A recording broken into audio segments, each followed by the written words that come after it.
Friends, welcome to channel. അപ്പോൾ നമ്മളൊന്നേ പറയാൻ പോകുന്ന നമ്മുടെ OnePlus 13s ഒരു ലോങ് ടേം റിവ്യൂ ആണ്. നമ്മളിത് ആക്ച്വലി ഇതിപ്പോൾ നിങ്ങൾക്ക് അറിയാം, നിങ്ങൾ നമ്മളെ ചാനൽ കുറെ കാലമായിട്ട് ഓൾറെഡി ഫോളോ ചെയ്യുന്ന ഒരാളാണെങ്കിൽ നിങ്ങൾക്ക് അറിയേണ്ടായിരിക്കും. ഇതെൻ്റെ രണ്ടാമത്തെ OnePlus 13s ആണ്. അതിന് മുമ്പ് 13s വാങ്ങിച്ചിട്ടുണ്ടായിരുന്നു. ഇപ്പോൾ റീസെന്റ് ഞാൻ സെൽ ഔട്ട് ചെയ്തുള്ളൂ. 256 GB വേരിയന്റ് ആയിരുന്നു. അതും ഗ്രീൻ തന്നെയായിരുന്നു, ഇതും ഗ്രീൻ തന്നെയാണ്. ഇത് പക്ഷേ 512 GB വേരിയന്റ് ഉണ്ട്. ഞാൻ OnePlusന്റെ ഒഫീഷ്യൽ സ്റ്റോർ ത്രൂ വാങ്ങിച്ചതാണ്. എന്താ വെച്ചാൽ നമുക്കിപ്പോൾ ആൻഡ്രോയിഡിന്റെ 16 അപ്ഡേറ്റ് ഒക്കെ വരുന്നുണ്ട്, OxygenOS 16 ഒക്കെ. അപ്പോൾ അതിന് നമുക്ക് എന്തായാലും ഒരു എന്താ പറയുക, OnePlusന്റെ ഡിവൈസ് വേണം. അപ്പോൾ അതുകൊണ്ട് ഞാൻ വാങ്ങിച്ചതാണ്. അപ്പോൾ ഞാൻ ആക്ച്വലി നമ്മളിപ്പോൾ വീഡിയോ ചെയ്യാൻ വേണ്ടിയിട്ട് ഞാൻ എല്ലാ ബ്രാൻഡുകളും വാങ്ങിക്കുന്നതാണ്. അല്ലാണ്ട് നമുക്ക് എന്താ പറയുക, ഇതൊക്കെ ഇതാണ്. ഇപ്പോൾ നത്തിങ്ങിൻ്റെ ഫോൺ ഞാൻ ഇപ്പോൾ റീസെൻ്റ് എൻ്റെ ആദ്യത്തെ നത്തിങ് ആണത്. അതുപോലെ ഇപ്പോൾ എല്ലാ ബ്രാൻഡും മിക്ക എല്ലാ ബ്രാൻഡുകളും ഇപ്പോൾ എൻ്റെ ഫോണൊക്കെ കയ്യിലുണ്ട്. ഞാൻ ഇതെല്ലാം കാശ് കൊടുത്ത് വാങ്ങിക്കുന്നതാണ് കേട്ടോ, അല്ലാണ്ട് റിവ്യൂ യൂണിറ്റോ കാര്യങ്ങളൊന്നുമല്ല, റീറ്റെയിൽ യൂണിറ്റുകളാണ്. അപ്പോൾ അതെല്ലാം ചാർജ് ചെയ്യാൻ വെച്ചേക്കും. ഇപ്പോൾ വിവോ ആയിക്കോട്ടെ എല്ലാം ചാർജ് ചെയ്യാൻ വെച്ചേക്കും. എനിക്ക് വിവോയിൽ ആക്ച്വലി ഇതിൻ്റെ നമ്മുടെ OxygenOSന്റെ ഒരു അപ്ഡേറ്റ് ഇന്നലെ ഇട്ടുണ്ടായിരുന്നു, കാണാതെ പോയി കണ്ടോ കേട്ടോ. ഇതെല്ലാം നമ്മൾ കാശ് കൊടുത്ത് വാങ്ങിക്കുന്നതാണ് കേട്ടോ. അപ്പോൾ അതിനനുസരിച്ചിട്ടാണ് നമ്മൾ ശരിക്കുള്ള ഒറിജിനൽ എന്താ പറയുക യൂസേജ് റിവ്യൂ നമ്മൾ പറയുന്നത്. അല്ലാണ്ട് മറ്റേ ബാക്കി വലിയ ചാനലുകളുടെ പോലെ റിവ്യൂ യൂണിറ്റ് കിട്ടിയിട്ട് അത് ഒരാഴ്ച ഉപയോഗിച്ചിട്ട് അല്ലെങ്കിൽ അവരുടെ ടീംമേറ്റ്സ് ഉപയോഗിച്ചിട്ട് അങ്ങനെ ചുമ്മാ പറയുന്നതല്ല. അപ്പോൾ അതുപോലെ തന്നെ ഇതിൻ്റെ ഒരു ഇനീഷ്യൽ ഇൻട്രൊഡക്ഷൻ എന്ന് പറയുന്നത് നമുക്ക് വേണമെങ്കിൽ ഒരു ചെറിയ സ്പെക്സ് ആയിട്ട് തന്നെ പറഞ്ഞു പോവാം. മെയിനായിട്ടുള്ള കുറച്ച് മെയിൻ സ്പെക്സുകളൊക്കെ നമുക്ക് പറഞ്ഞു പോവാം. ഡിസ്പ്ലേ ഞാൻ പറയാൻ പറഞ്ഞു. നിങ്ങൾക്ക് ഇതിൽ ഡിസ്പ്ലേയിൽ കാണുമ്പോൾ തന്നെ നിങ്ങൾക്ക് ഇവിടെ കാണുന്നതായിരിക്കും ഒരു വാൾപേപ്പർ കാണുന്നില്ല. ഇത് ആക്ച്വലി വാൾപേപ്പർ അല്ല, അതൊരു വീഡിയോ ആണ് കേട്ടോ. ഞാൻ ഒരു വീഡിയോ വാൾപേപ്പർ, അതായത് ഒരു ആപ്പ് ഉണ്ടാക്കിയിട്ടുണ്ട്, ക്രിയേറ്റ് ചെയ്തിട്ടുണ്ട്. അപ്പോൾ അത് ആക്ച്വലി ഞാൻ പ്ലേ സ്റ്റോറിൽ ഇടുന്നുണ്ട്. അത് ഞാനിപ്പോൾ ആക്ച്വലി നമ്മുടെ പ്ലേ സ്റ്റോറിൻ്റെ അപ്രൂവ് ആയിട്ടില്ല, അത് എൻ്റർ പ്രോസസ്സിങ്ങിലാണ്. അപ്രൂവ് ആയി കഴിഞ്ഞാൽ അതിൻ്റെ ലിങ്കുകളൊക്കെ ഇടാം. നിങ്ങൾക്ക് ഏത് വീഡിയോ വേണമെങ്കിൽ ഇതുപോലെ വാൾപേപ്പറായിട്ട് ഉപയോഗിക്കാൻ കണ്ടു. ഇപ്പോൾ ഞാൻ ഒരു വാൾപേപ്പറായിട്ട് ഉപയോഗിക്കുന്നതാണത്. അതുപോലെ ഇഷ്ടമുള്ള പോലെ നിങ്ങൾക്ക് ഏതെങ്കിലും എന്താ പറയുക വീഡിയോ ആണെങ്കിലും നമുക്കത് വാൾപേപ്പറായിട്ട് ഉപയോഗിക്കാം. അങ്ങനത്തെ ഒരു ആപ്പാണ്. അപ്പോൾ പോട്ടെ. അപ്പോൾ എന്തായാലും ഇതിൻ്റെ ഡിസ്പ്ലേയുടെ കാര്യം തന്നെ നമുക്ക് ആദ്യം പറഞ്ഞു തുടങ്ങാം. 6.3 ഇഞ്ചിൻ്റെ എന്താ പറയുക ഫുൾ HD ഡിസ്പ്ലേ ആണ് വരുന്നത്. അതുപോലെ തന്നെ OLED ആണ്, OLED ആണ്. അതുപോലെ തന്നെ 120 Hz സപ്പോർട്ട് ഉണ്ട്. നമുക്ക് PW ഡിമ്മിങ് 2160 Hz വരുന്നുണ്ട്. അതുപോലെ തന്നെ HDR10+ സപ്പോർട്ട് ഉണ്ട്.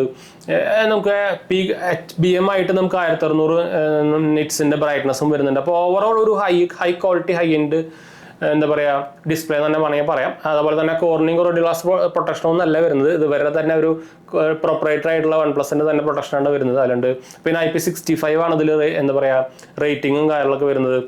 അതുപോലെ തന്നെ 90% ഓൾമോസ്റ്റ് നമുക്ക് സ്ക്രീൻ ടു ബോഡി റേഷ്യോ വരുന്നുണ്ട് കേട്ടോ. അപ്പോൾ ഡിസ്പ്ലേയുടെ കാര്യം പറഞ്ഞാൽ അത്രയും നമുക്ക് മെയിൻ പെട്ടെന്ന് കത്തുന്നുള്ളൂ. നമുക്ക് എന്തായാലും വഴി പറയുമ്പോൾ നമുക്ക് സിമ്മുകളുടെ കാര്യം പറയാൻ നമുക്ക് 2 നാനോ സിം ഇടാൻ പറ്റും. ഈ സിം സപ്പോർട്ടും നമുക്ക് ഇതിൽ വരുന്നുണ്ട് കേട്ടോ. അപ്പോൾ അത് പേടിക്കേണ്ട ആവശ്യമില്ല. അപ്പോൾ പിന്നെ നമുക്കിതിൽ 2 വേരിയൻ്റാണ് ഉള്ളത്. 12 GB 256 GB, 12 GB 512 GB. ഇത് 512 GB വേരിയൻ്റ് ആണ്. രണ്ടും UFS 4.0 തന്നെയാണ് കേട്ടോ. ടൈപ്പ് സി പോർട്ട് പക്ഷേ 2.0 ആണ് വരുന്നത്. അതൊരു നെഗറ്റീവായി പോയി. പെർഫോമൻസിൻ്റെ സെക്ഷനിലേക്ക് കിടക്കുകയാണെങ്കിൽ നമുക്ക് സ്നാപ്ഡ്രാഗൻ്റെ 888 ആണ് വരുന്നത്. 830 Adreno വരുന്നുണ്ട് GPU ആയിട്ട്. അപ്പോൾ ഹൈ എൻഡ് പെർഫോമൻസ് ഒക്കെ തന്നെയാണ്, ഒരു പ്രശ്നമോ കാര്യങ്ങളൊന്നുമില്ല.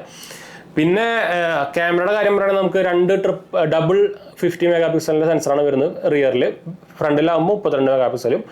രണ്ടിലും നമുക്ക് 4K സപ്പോർട്ട് കാര്യങ്ങളൊക്കെ വരുന്നുണ്ട്. ഇതിലാകുമ്പോൾ നമുക്ക് ഇതിൻ്റെ സെൻസറിൻ്റെ കാര്യം പറയുകയാണെങ്കിൽ ഇതിൻ്റെ മെയിൻ സെൻസർ എന്ന് പറയുന്നത് ഒരു സോണിയുടെ സെൻസർ തന്നെയാണ്, പക്ഷേ 600 സീരീസിലത്തെയാണ്. അപ്പോൾ കുറച്ച് പറയാതാണ്. പക്ഷേ എന്നാലും നമ്മുടെ സ്നാപ്ഡ്രാഗൺ 888 ആയിട്ട് ഇമേജ് പ്രോസസ്സിംഗ് ആയിട്ട് വരുമ്പോൾ നല്ല ക്വാളിറ്റി പിക്ചേഴ്സും കാര്യങ്ങളൊക്കെയാണ് കിട്ടുന്നത്. ഞാൻ എന്തായാലും പിക്സൊക്കെ നമുക്ക് നമ്മുടെ വീഡിയോൻ്റെ ഇടയിൽ കൂടെ നമുക്ക് ഷെയർ ചെയ്തിട്ട് പോകാം. അപ്പോൾ നിങ്ങൾക്ക് ആ വഴി തന്നെ കണ്ട് മനസ്സിലാക്കാം. അതുപോലെ തന്നെ സെൽഫി പിക്സിന് ഞാൻ ഈ പ്രാവശ്യം ഇടുന്നതായിരിക്കും. സെൽഫി പിക്സ് ഞാൻ ഇടായിരിക്കും. വേണമെങ്കിൽ നമുക്ക് നമ്മൾ നോർമൽ വീഡിയോ ചെയ്യുന്ന പോലെ തന്നെ നമുക്ക് ലൈവായിട്ട് തന്നെ ഒരു സെൽഫി ഫോട്ടോ എടുക്കാം. ഇതിൽ നമ്മുടെ സെൽഫിയിൽ ഓട്ടോ ഫോക്കസ് ഒക്കെ വരുന്നതാണ് കേട്ടോ. ഓട്ടോ ഫോക്കസ് ഒക്കെ വരുന്നതാണ്. ഇതിന് പ്രോസസ്സിങ്ങോ കാര്യങ്ങളൊന്നുമില്ല, ക്യുക്കാണ്. നല്ല ക്വാളിറ്റി പിക്സ് തന്നെ എടുക്കുന്നുണ്ട്. ഇത് സൂം ചെയ്താണ് കേട്ടോ. ഇതാണ് ശരിക്കും. അപ്പോൾ നല്ല ക്വാളിറ്റി പിക്സ് തന്നെ എടുക്കുന്നത്. ഒരു ഹൈ എൻഡ് എന്താ പറയുക ഒരു ക്യാമറ ഫോൺ എന്ന് പറയാൻ പറ്റില്ല. നിങ്ങൾക്ക് അറിയാവുന്ന പോലെ തന്നെ ഇത് 50 രൂപയ്ക്ക് അവൈലബിൾ ആണ്. ഇത് ആക്ച്വലി 55 രൂപയ്ക്ക് ലോഞ്ച് ചെയ്തതാണ് നമ്മുടെ X200FE ഒക്കെ കൂടെ. അപ്പോൾ നിങ്ങളൊരു ക്യാമറ ഫോൺ തന്നെ നോക്കുകയാണെങ്കിൽ നിങ്ങൾ X200FE എടുത്താൽ മതി. പക്ഷേ നിങ്ങൾക്ക് ഒരു ഓവറോൾ പെർഫോമൻസ് ഓറിയന്റഡ് ഫോൺ വേണമെന്നുണ്ടെങ്കിൽ അതിൽ എടുത്ത് പറയാവുന്ന സാധനം ഇത് തന്നെയാണ് കേട്ടോ. നമ്മുടെ എന്താ പറയുക എൻ്റെ X200FE ഉണ്ട്. വേറെ കാര്യം നമ്മൾ അതിൻ്റെ വീഡിയോ ചെയ്തിട്ടുണ്ടാകുന്ന തോന്നുന്നു. ലോങ് ടേം നമ്മൾ ഓൾറെഡി ഇപ്പോൾ റീസെൻ്റ്ലി ചെയ്തു കേട്ടോ. പിന്നെ നമുക്കിതിൽ എന്താ പറയുക, ഞാൻ എന്തായാലും നമ്മൾ സ്പെക്സും കാര്യങ്ങളൊക്കെ പറഞ്ഞല്ലോ. നമുക്ക് എന്തായാലും ഞാൻ എൻ്റെ ഒരു ഒരു എക്സ്പീരിയൻസ് അല്ലെങ്കിൽ നമ്മൾ യൂസേജ് ചെയ്തതിൻ്റെ ഒരു സംഭവങ്ങളൊക്കെ പറയാം. ഞാൻ ആക്ച്വലി ഇപ്പോൾ ഇതിൽ നമ്മൾ ജിയോ സിം ഇട്ടുണ്ടായിരുന്നു, അതുപോലെ തന്നെ BSNL ഇപ്പോൾ ടെക്കുന്നത് BSNL നിങ്ങൾക്ക് ഇവിടെ കാണുന്നുണ്ടായിരിക്കും. നെറ്റ്വർക്ക് ഇഷ്യൂസ് കാരണമൊന്നുമില്ല, വൈഫൈ ഇഷ്യൂസ് ചെറുതായിട്ട് നമ്മളിപ്പോൾ ഇവരെ ഓൺ മോഡൽ തന്നെ ഇതിൽ ഉപയോഗിച്ചിരിക്കുന്നത് വൈഫൈൻ്റെ. അപ്പോൾ അതുകൊണ്ട് സ്നാപ്ഡ്രാഗൻ്റെ അല്ല, അപ്പോൾ അതിൻ്റെ ചെറിയൊരു റേഞ്ച് പിടിക്കൽ ഇഷ്യൂസ് ഉണ്ട്. അത്രയ്ക്കും നമ്മുടെ മോഡത്തിൽ നിന്ന് കുറേ വഴിയെ പോയി കഴിഞ്ഞാൽ നോർമലി ബാക്കിയുള്ള ഫോണുകളായിട്ട് കമ്പയർ ചെയ്യുമ്പോൾ ചെറിയൊരു റേഞ്ച് ഇഷ്യൂ വരുന്നുണ്ട്. അല്ലാണ്ട് വേറെ ഇഷ്യൂസും കാണുമൊന്നുമില്ല. അപ്പോൾ എൻ്റെ റൂമിൽ തന്നെയാണ് മോഡൽ ഇരിക്കുന്നത്. അപ്പോൾ അതുകൊണ്ട് തന്നെ ഇവിടെ റേഞ്ച് ഇഷ്യൂ കാണണമെന്നില്ല. നിങ്ങൾക്ക് ഓൾറെഡി നമുക്കിവിടെ കണക്ട് ചെയ്തിരിക്കുന്നത് കാണുന്നുണ്ടായിരിക്കും. അവിടെ ഇഷ്യൂസും കാണണമെന്ന് വരുന്നില്ല. അപ്പോൾ കോൾ ക്വാളിറ്റിയിലും സംഭവത്തിനൊന്നും ഇഷ്യൂസ് ഒന്നും ഇല്ല കേട്ടോ. ഞാൻ ആക്ച്വലി ഇതുമ്പോൾ നമുക്കൊരു അൾട്രാ തിൻ കേസ് ഇട്ടുണ്ട് കണ്ടോ. ബിൽ ക്വാളിറ്റി ടോപ്പ് നോച്ചാണ്, ഇഷ്യൂസും കാണണമെന്നില്ല. ഫ്രണ്ടും ബാക്കും ഗ്ലാസും കാണൊക്കെയാണ്. നമുക്ക് ഇതിൽ സ്ക്രാച്ചോ കാര്യങ്ങളൊന്നും വന്നിട്ടില്ല. ഞാൻ ഇൻബിൽഡ് സ്ക്രീൻ ഗാർഡ് അങ്ങനെ തന്നെ വെച്ചിട്ടുണ്ട്. ഞാൻ നോർമലി വേറെ സ്ക്രീൻ ഗാർഡ് ഇത് ഭയങ്കര സ്ക്രാച്ചായൊക്കെ മാറ്റാറുള്ളൂ. പ്രത്യേകിച്ച് ചൈനീസ് ഫോണുകളൊക്കെ എല്ലാവർക്കും ഇപ്പോൾ ഇൻബിൽഡ് സ്ക്രീൻ ഗാർഡ് വരുന്നുണ്ടല്ലോ. ഇപ്പോൾ അതല്ലാണ്ട് നമ്മുടെ പിക്സലും സാംസങ് ഒക്കെ വേണമെങ്കിൽ മാത്രമേ ഞാൻ സെപ്പറേറ്റ് വേറെ ഇടാറുള്ളൂ. അപ്പോൾ ഈ പ്രാവശ്യം ഞാൻ ഗ്രീൻ കളർ തന്നെയാണ് വാങ്ങിച്ചത്. 3 കളറിൽ അവൈലബിൾ ആണ്. പിന്നെ ഒരു പിങ്കിഷാണ്, അതെനിക്ക് ഇഷ്ടപ്പെട്ടില്ല. ബ്ലാക്ക് പിന്നെ നമുക്ക് മതിയായി. അപ്പോൾ ഇതും നല്ല ബിൽ ക്വാളിറ്റി തന്നെയാണ്. നല്ല ലൈറ്റ് വെയിറ്റ് ആണ്. 185 ഗ്രാമൊക്കെ വരുന്നുള്ളൂ. പക്ഷേ 155 ഗ്രാമൊന്നും തോന്നില്ല കേട്ടോ. അതിനായിട്ടും വെയിറ്റ് കുറവായിട്ട് തോന്നുള്ളൂ. ഓൾമോസ്റ്റ് 8.2 mm നമുക്ക് തിക്നെസ്സും കാര്യങ്ങളൊക്കെ ഉണ്ട്. പിന്നെ പ്ലസ് കീ എന്ന സാധനം വരുന്നുണ്ട്. പ്ലസ് കീ നമുക്ക് വേണമെങ്കിൽ ക്യാമറ ബട്ടണായിട്ട് ഉപയോഗിക്കാം. ഞാൻ ക്യാമറ ബട്ടണായിട്ട് ഉപയോഗിക്കുന്നത്. ക്യാമറ നമുക്ക് ഓപ്പൺ ചെയ്യാനും ഉപയോഗിക്കാം. ഞാൻ വേണമെങ്കിൽ കാണിച്ചു തരാം. ഓപ്പൺ ചെയ്യാനും ഉപയോഗിക്കാം, നമുക്ക് ക്യാമറ ഷട്ടർ ബട്ടണായിട്ട് ഉപയോഗിക്കാം. ഞാനിപ്പോൾ ഒന്നുകൂടി ഞാനിപ്പോൾ മാറ്റിയിട്ടുണ്ടായിരുന്നു നമ്മുടെ വീഡിയോന് വേണ്ടിയിട്ട്. അപ്പോൾ നമുക്ക് ഇതിൻ്റെ സെറ്റിംഗ്സിൽ പോയി കഴിഞ്ഞാൽ ഇപ്പോൾ ഞാൻ ആക്ച്വലി ബീറ്റ വെർഷൻ നമ്മുടെ OxygenOS 16 അപ്ഡേറ്റ് ചെയ്തിട്ടുണ്ട്. കിട്ടുകയാണെങ്കിൽ നമുക്ക് അതിൻ്റെ വീഡിയോ ചെയ്യാം കേട്ടോ. അപ്പോൾ ഇതിൽ നമുക്ക് സെറ്റിംഗ്സിൽ പോയി കഴിഞ്ഞാൽ പ്ലസ് കീ സെപ്പറേറ്റ് വേറെ ഒരു ഓപ്ഷൻ ഉണ്ടോ. ഇതിൽ നമുക്ക് അങ്ങനെ സെറ്റപ്പ് ചെയ്യാൻ പറ്റും. നമ്മുടെ ഇതിൻ്റെ ഈ സാധനം ഓൾമോസ്റ്റ് നമ്മുടെ സിമിലർ ഐഫോണിൻ്റെ പോലെ തന്നെയാണ്. ഇത് സെറ്റ് ചെയ്ത് കഴിഞ്ഞാൽ നമുക്ക് ക്യാമറ സെറ്റ് ചെയ്യാൻ പറ്റും. ക്യാമറ സെറ്റ് ചെയ്തു. ഇനി നമുക്ക് ഈ ബട്ടൺ അമർത്തി പിടിച്ചാൽ മതി. ചുമ്മാ കണ്ടോ, ഈ ബട്ടൺ അമർത്തി പിടിച്ചാൽ ഞാൻ എവിടെയും തൊടുന്നില്ല. കണ്ടോ, ക്യാമറ ഓണായി. ഇത് തന്നെ നമുക്ക് വേണമെങ്കിൽ ഷട്ടർ ബട്ടണായിട്ട് ഉപയോഗിക്കാം. കണ്ടോ, അപ്പോൾ നമ്മുടെ ഐഫോണിൻ്റെ 85,000 രൂപയുടെ ഐഫോണിൽ ഇപ്പം സ്റ്റാർട്ട് ചെയ്തിരിക്കണ എന്താ പറയുക ആക്ഷൻ ബട്ടണാണത്. അത് നമുക്ക് ഇതിൽ സുഖമായിട്ട് കിട്ടുന്നുണ്ട്. ഇതിന് ഓഡ് ഫയലും കിട്ടുന്നുണ്ട് 30,000 ഫോണിൽ. അതാണ് പറഞ്ഞു വരാൻ കാരണം കേട്ടോ. അത് സൂപ്പറായിട്ട് തന്നെ വർക്ക് ചെയ്യും. അത് ആക്ഷൻ ബട്ടൺ എന്ന് പറഞ്ഞാൽ നമുക്ക് ക്യാമറ ബട്ടൺ അല്ല, നമുക്ക് എന്ത് വേണമെങ്കിലായിട്ട് ഉപയോഗിക്കാം. അത് മാത്രമല്ല ഇത് കറക്റ്റ് പൊസിഷനിലാണ്. കണ്ടോ, കറക്റ്റ് പൊസിഷനിലാണ് വരുന്നത്. അപ്പോൾ നിങ്ങൾക്ക് ക്യാമറ ബട്ടണായിട്ട് കറക്റ്റ് എടുക്കാൻ പറ്റുന്ന ഒരു സാധനം തന്നെയാണ്. പിന്നെ ഓവറോൾ എക്സ്പീരിയൻസ് പറയുകയാണെങ്കിൽ ബാറ്ററി ബാക്കപ്പ് നമുക്ക് 5830 mAh ബാറ്ററിയാണ് കിട്ടുന്നത്. 80 വാട്ടിൻ്റെ ഫാസ്റ്റ് ചാർജിങ് ഉണ്ട്. നമുക്ക് PPS ചാർജിങ്ങും PD ചാർജിങ് സപ്പോർട്ടൊക്കെ ഉണ്ട് കേട്ടോ. 33 വരെയും 25 വരെയൊക്കെ നമുക്ക് കിട്ടുന്നുണ്ട്. അപ്പോൾ നോർമൽ ചാർജർ നമുക്ക് വേണമെങ്കിൽ ഉപയോഗിക്കാം. പക്ഷേ ഇൻബിൽഡായിട്ട് നമുക്ക് ഒരു ഓൾറെഡി ചാർജർ തരുന്നുണ്ടല്ലോ. അപ്പോൾ പിന്നെ കുഴപ്പമൊന്നുമില്ല. ബാറ്ററി ബാക്കപ്പ് നമുക്ക് ഓൾമോസ്റ്റ് ഒരു 8 to 10 മണിക്കൂർ സ്ക്രീൻ ഓൺ ടൈം കാണാനൊക്കെ കിട്ടുന്നുണ്ട്. ഇഷ്യൂസും കാര്യങ്ങളൊന്നുമില്ല. പിന്നെ എന്താണ് നമുക്ക് റെഗുലർ പിന്നെ നോർമൽ യൂസേജിലൊക്കെ മീഡിയ കൺസപ്ഷൻ ആയിക്കോട്ടെ. ഗെയിമിങ് അങ്ങനെ ചെയ്യാറില്ല, പക്ഷേ ഗെയിമിങ് നോക്കിയിരുന്നു. ഹീറ്റിംഗ് വലിയ കാര്യമായിട്ട് ഹീറ്റിംഗ് ഒന്നും ഇല്ല കേട്ടോ. വാമുണ്ടെന്ന് പറയാം, പക്ഷേ ഹീറ്റിംഗ് എന്നൊന്നും പറയാൻ പറ്റില്ല. പിന്നെ നിങ്ങൾക്ക് അറിയാവുന്ന പോലെ തന്നെ സ്നാപ്ഡ്രാഗൺ 888 ആണ്. അപ്പോൾ പിന്നെ പെർഫോമൻസിൻ്റെ കാര്യമൊന്നും പ്രത്യേകിച്ച് പറയേണ്ട ആവശ്യമില്ല. ഞാൻ ലാഗോ കാര്യങ്ങളൊന്നും ഇതിലായിട്ട് നോട്ടീസ് ചെയ്യാൻ കാര്യം ചെയ്തിട്ടില്ല. ഓവറോൾ നോക്കുകയാണെങ്കിൽ സാറ്റിസ്ഫൈഡ് ആണ്. 50,000 രൂപയ്ക്ക് നിങ്ങൾക്ക് ഒരു കോമ്പാക്ട് ഫോൺ, അതായത് കോമ്പാക്ട് ഫോൺ, കുട്ടി ഫോൺ വേണമെന്നുള്ളവർക്ക് മാത്രം ഹൈലി റെക്കമെൻഡ് ആണ് ഈ ഫോൺ. ഇപ്പോഴും ആക്ച്വലി നമുക്ക് ആമസോൺ നിങ്ങൾക്ക് ഇത് വാങ്ങിക്കുമ്പോൾ വേറെ കാര്യം ശ്രദ്ധിക്കാനുള്ളത്, OnePlus പ്രത്യേകിച്ച് നിങ്ങൾ വാങ്ങിക്കുമ്പോൾ ഓതറൈസ് സെല്ലർ ത്രൂ മാത്രം വാങ്ങിക്കുക. അതായത് OnePlus അല്ലെങ്കിൽ OnePlusൻ്റെ ഒഫീഷ്യൽ സ്റ്റോർ ത്രൂ അല്ലെങ്കിൽ ക്രോമ ത്രൂ ഒക്കെ വാങ്ങിക്കുക. അല്ലാത്ത പക്ഷം നിങ്ങൾ ഈ ഇൻവോയ്സ് സബ്മിറ്റ് ചെയ്തിട്ട് ബില്ല് ക്ലെയിം ചെയ്യാൻ പോകുമ്പോൾ, വാറണ്ടി ക്ലെയിം ചെയ്യാൻ പോകുമ്പോൾ ഇഷ്യൂസ് വരുന്നുണ്ട്. അതുകൊണ്ടാണ് ഞാൻ പ്രത്യേകിച്ച് എടുത്ത് പറയാൻ കാരണം കേട്ടോ. അപ്പോൾ ഇപ്പോഴും ഈ സാധനത്തിന് ഇപ്പോഴും നമുക്ക് ഓഫർ അവൈലബിൾ ആണ്. OnePlus ഞാൻ വേണമെങ്കിൽ OnePlus 13s നമ്മുടെ എന്താ പറയുക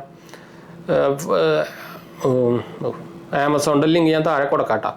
ഇൻട്രസ്റ്റ് ഉള്ളവർക്ക് നിങ്ങൾക്ക് വേണമെങ്കിൽ ഡയറക്റ്റ് പോയിട്ട് വാങ്ങിക്കാമല്ലോ. ഇതാണ് ഈ സെയിം സാധനം. കണ്ടോ, ഇത് 256 GB മോഡലാണ്. ഞാൻ ഇതൊന്ന് കാണിച്ചു തരാം. ഇത് എനിക്ക് ആക്ച്വലി 46 രൂപ കിട്ടിയത്. 512 GB വരുന്നുണ്ട്. അതായത് ആക്ച്വലി ഞാൻ ഇതിൻ്റെ കമ്മ്യൂണിറ്റി മെമ്പറും അതുപോലെ തന്നെ ഞാൻ ആക്ച്വലി സ്മാർട്ട് ഫോൺ ആർച്ചർ ഫീൽഡൊക്കെ വർക്ക് ചെയ്തിട്ടുള്ളതാണ്. അപ്പോൾ അതുകൊണ്ട് തന്നെ ഞാൻ ഇതിൻ്റെ കമ്മ്യൂണിറ്റി മെമ്പർഷിപ്പും കാര്യങ്ങളൊക്കെ ഉള്ളതാണ്. അപ്പോൾ അതിൻ്റെ പോയിന്റ് റിഡീമിങ് കാര്യങ്ങളൊക്കെ ചെയ്തിട്ടാണ് നമുക്ക് 46 കിട്ടിയത് കേട്ടോ. 512 GB വെർഷൻ. 512 GB വെർഷൻ്റെ സാധാരണ പ്രൈസ് എന്ന് പറയുന്നത് 55,999 ആണ്. 55,999 കണ്ടോ, ഓഫർ പ്രൈസ് ആണിത്. ശരിക്കും 59,999 ആണ് സാധാരണ പ്രൈസ്. ഇതിപ്പോൾ ആമസോണിൻ്റെ സെയിലിൻ്റെ സമയത്ത് ദിവാലി സെയിൽസിൻ്റെ ഭാഗമായിട്ട് മാറിക്കുന്നതാണ്. ഈ പ്രൈസ് നിങ്ങൾക്ക് ഇവരുടെ ഒഫീഷ്യൽ സ്റ്റോറിലായിക്കോട്ടെ ക്രോമയിലായിക്കോട്ടെ എല്ലായിടത്തും സെയിം പ്രൈസ് ആയിട്ട് കിട്ടും കേട്ടോ. അപ്പോൾ ഈ പറഞ്ഞ കടകളിൽ നിന്ന് എവിടെ നിന്ന് വേണമെങ്കിൽ വാങ്ങിക്കാം. ഇതല്ലാണ്ട് നമുക്കൊരു ആമസോണിൽ നിന്ന് വാങ്ങിക്കുകയാണെങ്കിൽ നിങ്ങൾക്ക് HDFC കാർഡ് ഉണ്ടെങ്കിൽ ഒരു 3000 രൂപ എക്സ്ട്രാ ഡിസ്കൗണ്ടും കിട്ടുന്നുണ്ട്. അപ്പോൾ ടോട്ടലായിട്ട് നമുക്ക് 53 രൂപയ്ക്ക് കിട്ടും. 512 GB വേരിയൻറ്റ്. 256 GB വേരിയൻ്റ് ആണെങ്കിൽ 47 രൂപയ്ക്ക് കിട്ടും. 48 രൂപയ്ക്ക് കിട്ടും. അപ്പോൾ ഇൻട്രസ്റ്റ് ഉള്ളവർക്ക് നോക്കാൻ മറക്കണ്ട കേട്ടോ. അത്യാവശ്യം നല്ല ഒരു ഹൈലി റെക്കമെൻഡഡ് ഫോൺ എന്ന് വേണമെങ്കിൽ പറയാം, പ്രത്യേകിച്ച് ഒരു കുട്ടി ഫോൺ സെഗ്മെന്റിൽ കേട്ടോ. ഇതിൻ്റെ ബോക്സും കാര്യങ്ങളൊക്കെ കാണാത്തവർക്ക് ഇതാണ് നമ്മുടെ ബോക്സ് വരുന്നത്. നോർമൽ OnePlusൻ്റെ വലിയ ബോക്സ് തന്നെയാണ് നമുക്കിതിൽ. ഞാൻ ഇതിൻ്റെ ഇതൊന്നും എടുത്തിട്ടില്ല സത്യം. എൻ്റെ വേറെ കേബിൾ എൻ്റെ OnePlusൻ്റെ വേറെ ഉണ്ട് എൻ്റെ. അപ്പോൾ ഞാൻ ഇതിൻ്റെ ബോക്സ് കണ്ടന്റിലൊന്നും എടുത്തിട്ടില്ല. അപ്പോൾ ബില്ല് ഇവിടെ ഇരിക്കുന്നുണ്ട് കണ്ടു. ഇത് നമ്മുടെ ഫോണ് ഇരിക്കുന്ന പോലെ തന്നെ ഇരിക്കുന്നത്. അപ്പോൾ ഇതൊന്നും ഞാൻ എടുത്തിട്ടേ ഇല്ല കണ്ടു. എൻ്റെ കിറ്റുകളും അതുപോലെ തന്നെ എല്ലാം നമുക്ക് സെപ്പറേറ്റ് എൻ്റെ വേറെ ഉണ്ട് OnePlusൻ്റെ എല്ലാം കണ്ടു. അപ്പോൾ നിങ്ങൾക്ക് വേണമെങ്കിൽ ഇതിൻ്റെ എക്സ്റ്റെൻഡഡ് വാറണ്ടി എടുക്കാൻ പറ്റും. നിങ്ങൾക്ക് ഒഫീഷ്യൽ OnePlusൻ്റെ സൈറ്റിൽ IMEI നമ്പർ ഉപയോഗിച്ചിട്ട് നമുക്ക് വേണമെങ്കിൽ വാറണ്ടി എക്സ്റ്റെൻഡ് ചെയ്യാൻ പറ്റും കേട്ടോ. എനിക്ക് ഓൾറെഡി ഒരു 6 മാസത്തെ എക്സ്റ്റെൻഡഡ് ഫ്രീ വാറണ്ടി കിട്ടിയിട്ട് ഞാൻ പറഞ്ഞല്ലോ, ഞാൻ അവരുടെ കമ്മ്യൂണിറ്റി മെമ്പറാണ്. അപ്പോൾ അതുകൊണ്ട് തന്നെ അതിൻ്റെ ഭാഗമായിട്ട് എനിക്ക് കുറേ ഓഫേഴ്സും കാര്യങ്ങളൊക്കെ ഉണ്ട്. അപ്പോൾ ഇതുപോലെ എൻ്റെ നിന്ന് OnePlusൻ്റെ ഫോൺ വാങ്ങിച്ചവർക്കും ഇതുപോലെ എക്സ്റ്റെൻഡ് വാറണ്ടി കാര്യങ്ങളൊക്കെ കിട്ടിയായിരിക്കും. അവിടെ ചോദിച്ചാൽ നിങ്ങൾക്ക് അറിയാം. ഓൾറെഡി ഞാൻ 2 Node 5 വാങ്ങിച്ചിട്ടുണ്ടായിരുന്നു, അത് വിറ്റ് സെല് ചെയ്തിട്ടുണ്ടായിരുന്നു. അതുപോലെ തന്നെ നമ്മൾ Node CE5 വാങ്ങിച്ചിട്ടുണ്ടായിരുന്നു, അതും സെല് ചെയ്തിട്ടുണ്ടായിരുന്നു. ഒരു 13S വാങ്ങിച്ചിട്ടുണ്ടായിരുന്നു, ഒരു 13R വാങ്ങിച്ചിട്ടുണ്ടായിരുന്നു. 13 സീരീസ് നമ്മളെല്ലാം വാങ്ങിച്ചിട്ടുണ്ട്. 13 വാങ്ങിച്ചിട്ടുണ്ടായിരുന്നു. 13 പക്ഷേ എൻ്റെ ബ്രദർ ഉപയോഗിക്കാൻ കേട്ടോ. അപ്പോൾ ഇതാണ് നമ്മുടെ OnePlus 13Sൻ്റെ ഒരു ലോങ് ടേം റിവ്യൂ എന്ന് വേണമെങ്കിൽ പറയാം, ഒരു പ്രാക്ടിക്കൽ യൂസേജ് റിവ്യൂ എന്ന് വേണമെങ്കിൽ പറയാം കേട്ടോ. അപ്പോൾ വൈൻഡപ്പ് ചെയ്താലോ. അപ്പോൾ നമുക്ക് നമ്മുടെ ചാനൽ ആദ്യമായിട്ട് കാണാനാണെങ്കിൽ എൻ്റെ പേര് അജയ്, ഞാനൊരു ഫിനാൻഷ്യൽ അനലിസ്റ്റ് ആണ്. നമ്മുടെ ടെക്കിൽ ഫിനാൻഷ്യൽ എക്സ്പീരിയൻസ് ആണ്, ക്വാളിഫൈഡ് ആണ്. നമ്മൾ സ്മാർട്ട് ഫോൺ ആർക്കിടെക്ചർ ഫീൽഡിലൊക്കെ വർക്ക് ചെയ്തിട്ടുള്ളതാണ് കേട്ടോ. അതുപോലെ തന്നെ എന്തെങ്കിലും സംശയങ്ങളൊക്കെ എന്നെ കമൻറ്റ് ചെയ്താൽ മതി, നമ്മളെല്ലാ കമൻറ്റ് ഡ്രോപ്പ് പോകുന്നതാണ്. നമ്മൾ ഇൻസ്റ്റാഗ്രാം പേജിൽ അവൈലബിൾ ആണ്, നിങ്ങൾക്ക് അതിലും വേണമെങ്കിൽ മെസ്സേജ് ചെയ്യാം. പേജ് ഫോളോ അടിച്ചാൽ മതി.